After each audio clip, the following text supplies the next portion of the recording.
here today to talk. I asked about the subject matter, and they said one of the hot topics always that they get questioned about is about inheritance tax planning. So I thought, okay, today I will have a brief discussion about the sort of key aspects of inheritance tax planning.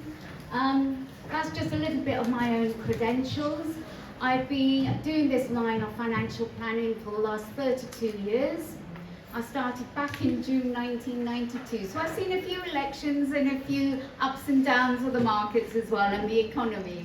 I think my most prized area of awards is I recently got Financial Planner of the Year London 2022, and each year in relation to vulnerable client care, I do actually get highly recommended as well. I think in relation to yourselves is that I have extra qualifications in dealing with later life because I'm actually a member of the Society of Later Life Advisors, so I'll be wearing our little badges here with pride.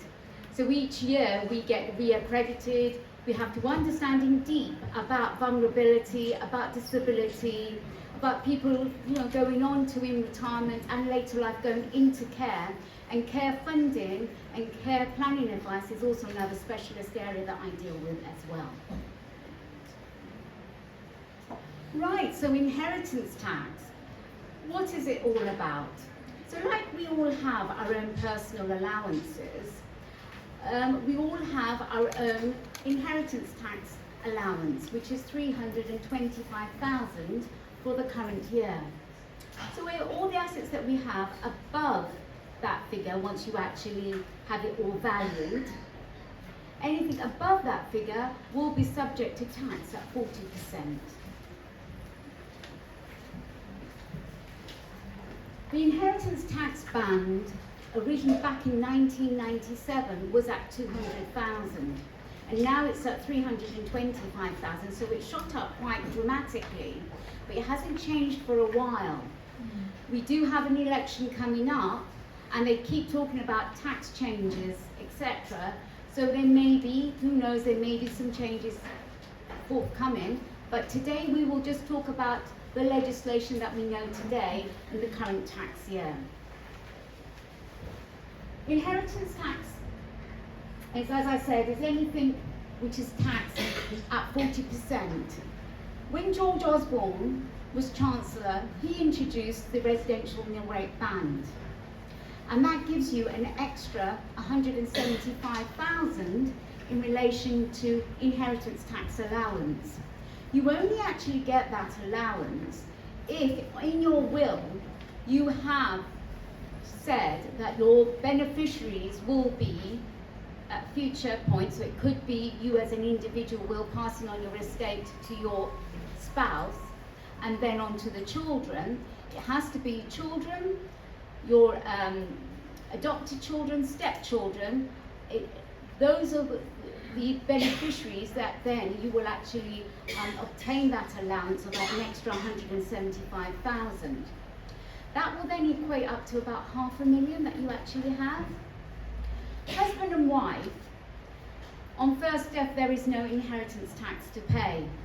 So inheritance tax is then payable on second death. So then potentially, if one spouse has 500,000 and the other another 500,000, so you actually potentially do have $1 million available, and anything above that figure then is subject to tax at 40%.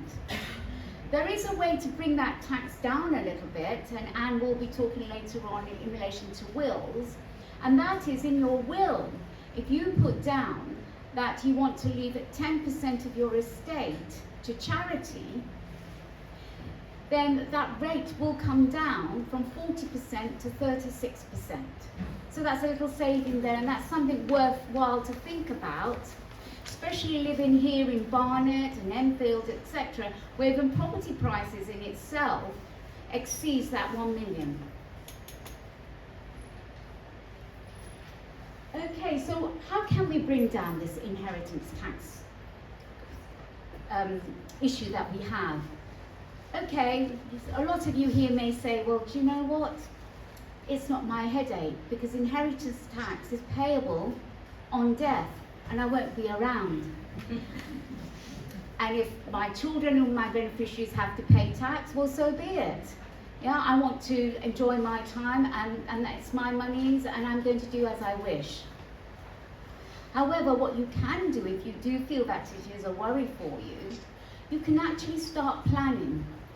And if the more sooner you plan, the better it is. Why is that? Well, here I said is, first of all, is you could actually gift, and I put there also about interspouse. So interspouse, you can actually give things to your other half, your husband or your wife, and there's no inheritance tax on that. But gifting is a great way of actually reducing some of your estate. And I think the nice thing about gifting whilst you're alive is also the ones that you actually adore and love, you gift to them, and you can actually see them enjoy the gifts that you're giving them. So I think that's also a nice thing in relation to gifting anyway. We'll talk about in the moment about gifts with reservation and the 7-year rule I'll touch upon. And there are various other exemptions you can get if you own woodlands and businesses, etc. But I won't go into so much detail today on that. Okay, so we talked about gifting. So there are allowances available for you to actually gift each year. And anything above that allowance, then it is actually subject to the 7-year rule.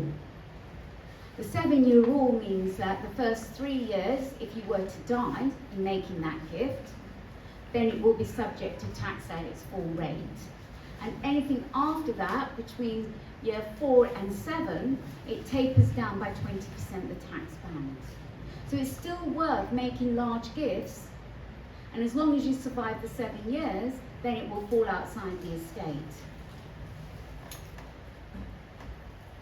People always have that concerns, isn't it? I put some up there already. So first of all is I don't want to make a gift, because if I make a gift and I'm in retirement, I may need that money for my own self.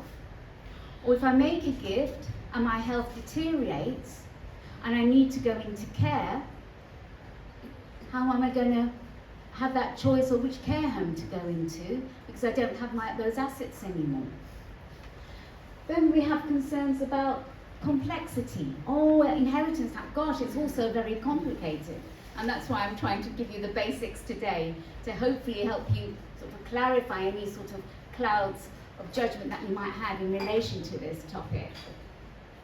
We do have risks and concerns, because then we do think is if we do gift, and supposing we give to our family, and then they fall into a difficult relationship, will I lose that gift to another person?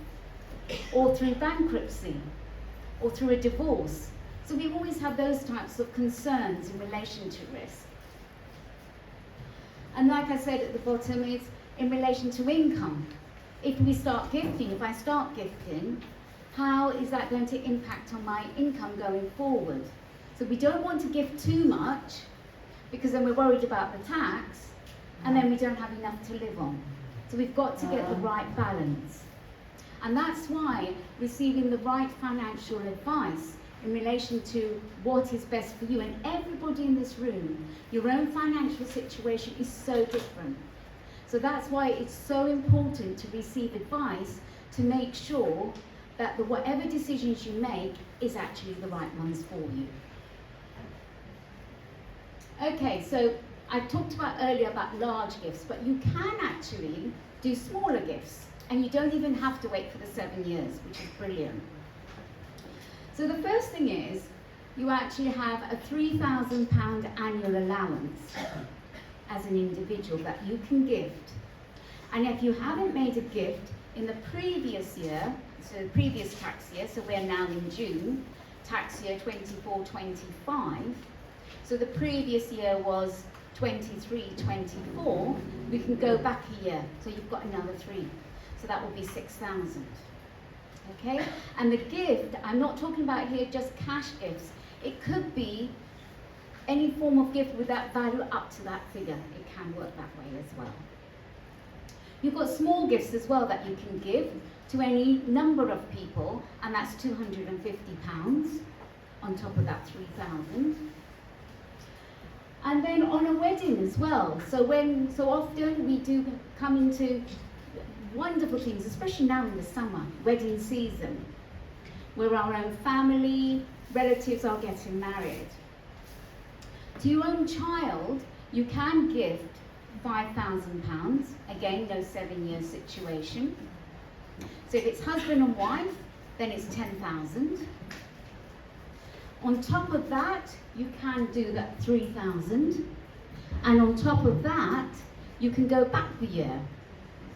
So if we do the maths, 3 and 3 is the 6, and the 5 is 11.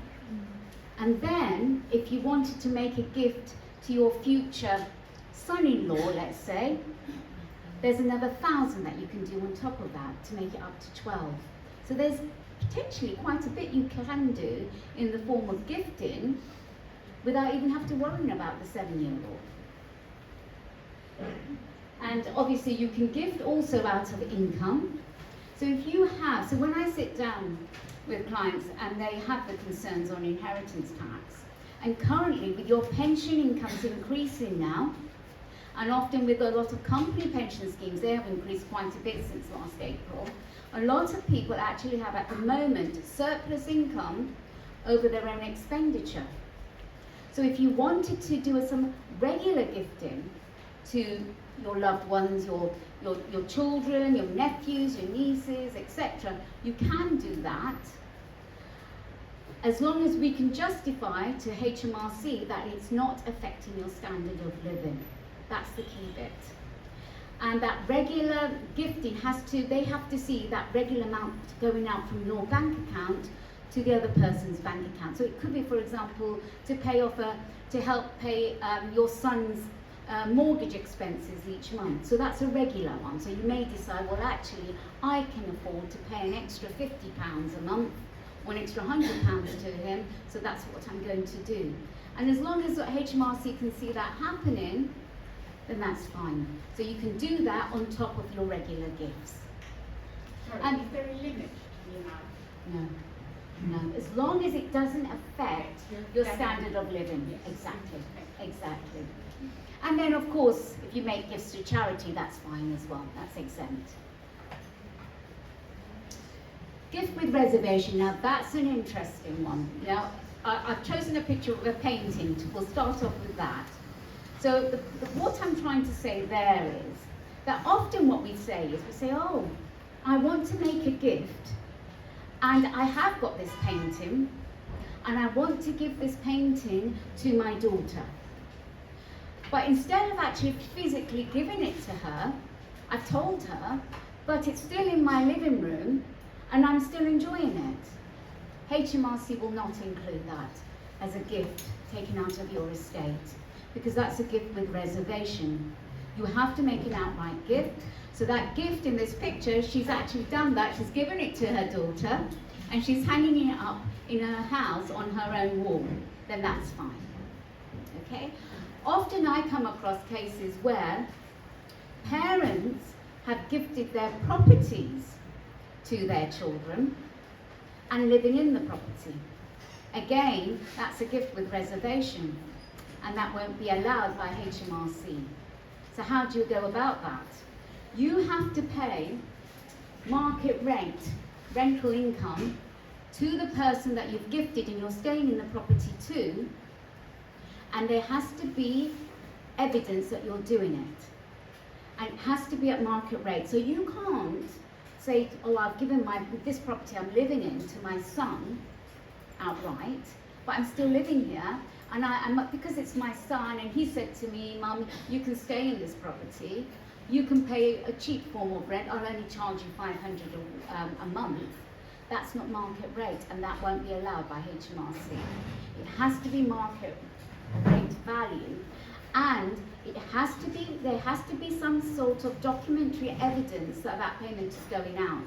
So hence, a direct debit, like you would if you were renting, receiving rental income from a property, you would probably have a bank transfer agreement where every month that payment is being paid. That is what HMRC want to see, and then having seen that, they will say that's fine. Okay. Excuse me, can I just ask a question? So you give your family or whoever the rental, can they give that back to you? I didn't hear anything. Okay. I don't know anything about that. All I'm saying to you is that As long as you see it go. that exactly, but we have to see that go through. What happens after that, I don't know. Okay? Care funding, like I said to you earlier, the other area of advice I do is in relation to care funding. And that is another one which comes up on a regular basis where I don't want to pay for care because I know the local authority, when that point comes, will actually then look at my assets and say to me, my assets are more than 23,250, therefore I have to privately fund for my care. And the house is the worry. First of all, it's a little bit of a sidetrack, but first of all, in that scenario where there's a husband and wife, and then the wife, let's say, goes into care and the husband's at home, the local authority cannot force sale on the home because the spouse is living in the residential family home. Okay, so don't. It only occurs when there is one person living and owns the property in that house, that then they will actually include that in the local authority assessment. But many a times what happens is we think, well, what we'll do is I'll do that. I'm feeling very ill. Got, power of attorney is going to go into place and then a gift. And well, local authority can look into that and say, actually, what was your actual reasoning behind that? Was it actually care funding, avoiding it, in which case then they use this lovely word of deliberate deprivation of assets. They will question that and say, no, actually we will include it in the assessment. Okay?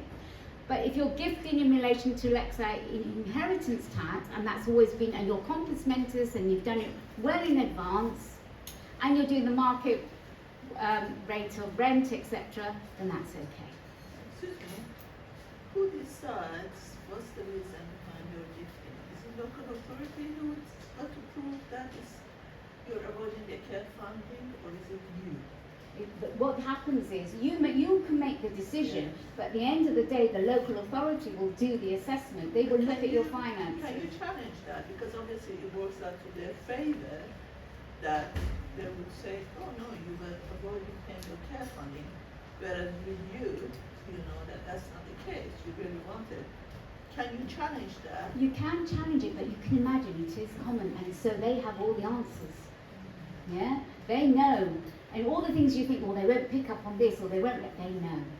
They can. So if they have any suspicion, and they don't have, for tax, often we say, HMRC will go back 3 years, etc.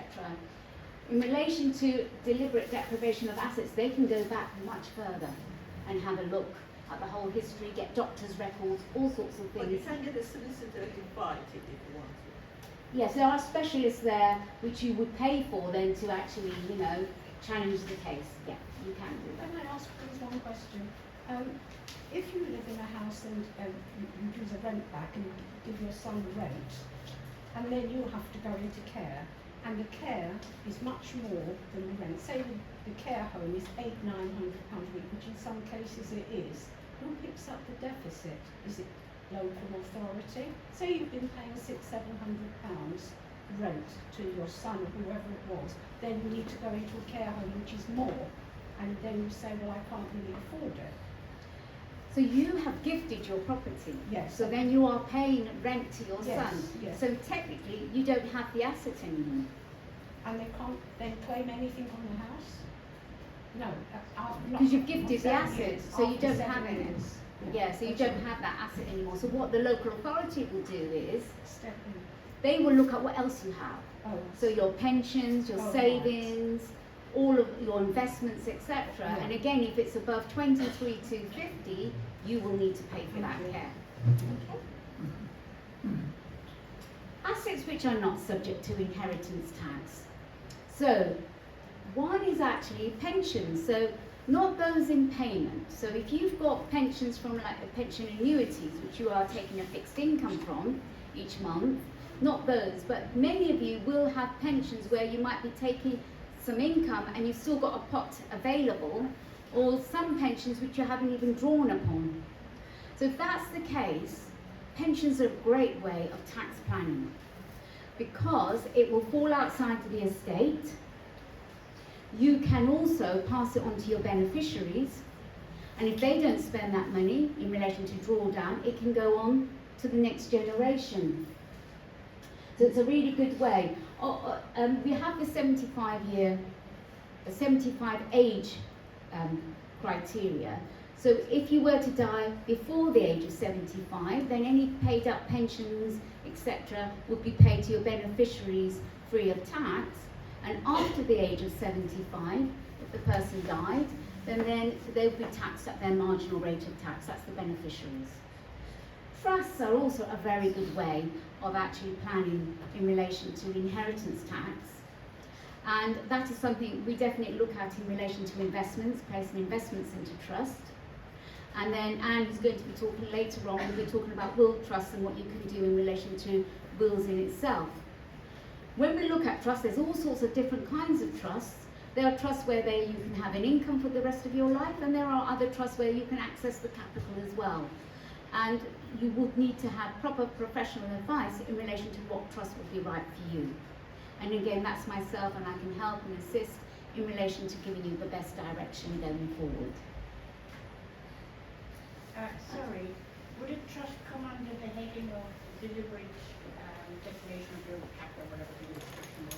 No, because what the local authority would see is if you had, you were compos mentis, you were fine, and what you were doing is you were doing some planning, you were making some gifts, and you were placing assets into trust because of inheritance tax. So if your objective is inheritance tax, then that's fine. Yeah, okay, thank you. Other things I wanted you to consider, just some small points here. Expressions of wish. Majority of the time when I sit down with clients and I ask them, okay, so this pension of yours is there for your family. When did you last get this updated, your expressions of wish form? Oh, Rabeya, gosh, it must be about 20 years ago. Or I'm divorced now, or I have grandchildren. So it's always important to get that updated to who you actually want to benefit from those monies that you leave behind. So the expressions of wish. The other one I've also put in there, which I think also we leave out, is a letter of wishes. And I work very closely with lots of law firms, and that's the first thing they always say in relation to death. You know, is there a letter of wish? Now what that means is, it helps you, when you're writing down what your wishes are, just nominating a person is just not good enough, because it could be that you want that pension fund to help support your child in their retirement. So you could actually write that in your expressions of wish. Or the executors, you want them to have specific instructions to do something. For example, to look after the account, to set up a trust or something, to look after an account for a few years or something. So unless you write it down what it is you want to do, how will anybody ever know? So the expressions of wish is just so important. I'm dealing with a pension fund at the moment where my client left the pension account to his 2 nieces. And they're now thinking, oh, we could just take the money and just spend it. But what he wanted was for them to use it for their pension. And then if they weren't going to use it, to pass it on to to their children. So he wanted it to go down the bloodline. Last thing also, which I do a lot with clients, is a gift register, and I think that's so important. And like I said, is when I work with solicitors and we sit down with the families once death has happened, and the first thing that the solicitor will say is, oh, Rabeya, was there a gift register? So we talked about gifting. No matter how large or small you're making a gift, so you made a gift at Christmas to 5 people for £200, write it down, have a little register. You can have a little notebook and call it gift register, or you could do it something on the computer on a spreadsheet. All you need to put there is the date of the gift, how the gift was made, so if it came out of a bank account, which bank account, and details there, and who it was paid to. So you've got a good record. So if anybody, HMRC, because they're quick to work out the inheritance tax liability on an estate, then at least then we can turn around and say, well, actually, look, here's the gift register. These are the gifts that were made in the last 7 years. So that's equally important. And then finally, tell your executors, tell your power of attorneys, etc., where you keep all your documents. There's no point in keeping them all, your will, your gift register, your expressions of wish, etc., and then you don't tell anybody. I've had cases where you just don't know where to look. So, tell those people, tell those executors, etc., where you've kept your documents and important pieces of paperwork, etc. So that's me. That's me at the end now. I hope you found that useful, and I hope you understood, and I'm trying to make that as clear and concise as possible. But if you've got any further questions, I'm sitting over there, so please come afterwards and discuss with me, and I'll be happy to take matters further. Is it possible to have a copy of the slides? Yeah.